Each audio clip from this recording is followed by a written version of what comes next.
Napakapapangit talaga ng bahay ng mga Indyo. Wala na nga sila binibigay respeto para sa akin. Ganyan pa sila magsiasta. Paluin mo nga sila gamit ang sombrero mo.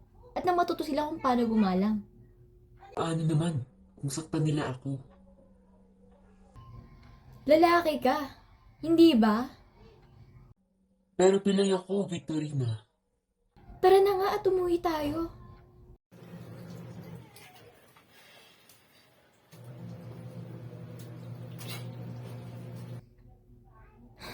Bakit ka ganyan makatingin, Donya? Naiingit ka ba? At ganyan ka makatingin? At bakit kita kaingitan? Ah, kinaiingitan ko nga pala ang mga buhok ninyong kulot. Kilalanin mo yung hinaharap.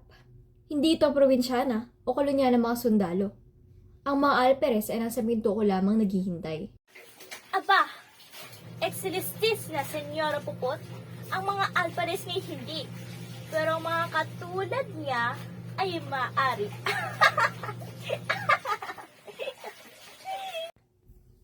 Hintayin mo ako at papasukin kita riyan.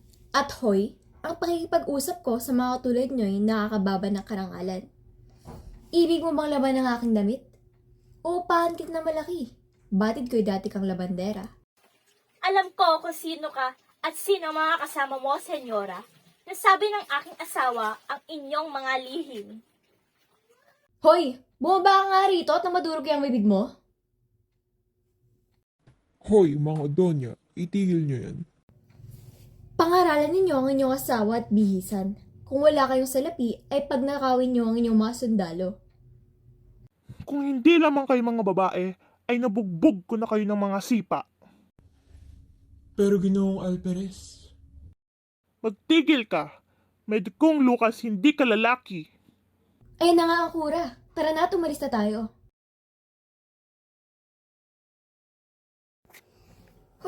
Magsumbong tayo sa kapitan general. Hindi ka naman lalaki, sayang ang salawal mo. Pero yung mga sundalo, pilay ako.